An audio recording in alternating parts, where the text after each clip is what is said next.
ایک چھوٹے سے گاؤں میں احمد اور زید رہتے تھے، دونوں بہت قریبی دوست تھے، ہر خوشی اور ہر غم ایک دوسرے سے شیئر کرتے تھے، مگر ایک دن ایک چھوٹی سی غلط فہمی نے دونوں کے دلوں میں دوری ڈال دی۔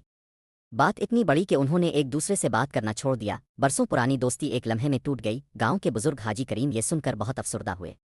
انہوں نے زید کو بلایا اور نرمی سے کہا، بیٹا رشتے ٹوٹ جائیں تو آواز نہیں آتی، مگر دل ضرور ٹوٹتا ہے۔ پھر وہ اسے گھر کے پیچھے لے گئے، وہاں دو پرانے مٹی کے گھڑے رکھے تھے جن میں چھوٹی چھوٹی دراڑیں پڑی تھیں۔ حاجی کریم نے کہا، بیٹا یہ گھڑے پہلے بالکل ٹھیک تھے، مگر جب ان میں دراڑیں آئیں، اگر ہم تھوڑا سا پانی لگا کر مٹی نرم کر دیتے تو یہ ٹوٹتے نہیں، مگر ہم نے انہیں سخت رہنے دیا، اس لیے ٹکڑے بن گئے۔ پھر وہ بولے، رشتے بھی ایسے ہی ہوتے ہیں، جب دل سخت ہو جائے تو بات چھوٹی ہو یا بڑی، رشتہ ٹوٹ جاتا ہے۔ اگر وقت پر نرمی اور معافی ڈال دو تو دراڑیں خود ٹھیک ہو جاتی ہیں۔ یہ بات سیدھی سیدھی زید کے دل میں اتر گئی۔ وہ فوراً احمد کے گھر گیا، دروازہ کھٹکھٹایا، دونوں کی آنکھوں میں آنسو آ گئے۔ زید نے کہا، بھائی میں غلط تھا۔ احمد نے اسے گلے لگا کر کہا، میں بھی، اور یوں ایک لمحے میں دوستی دوبارہ جوڑ گئی۔ سبق یہ ہے کہ رشتے غلطیوں سے نہیں، انا سے ٹوٹتے ہی، اور وقت پر نرمی ڈال دو تو سب کچھ دوبارہ جڑ جاتا ہے۔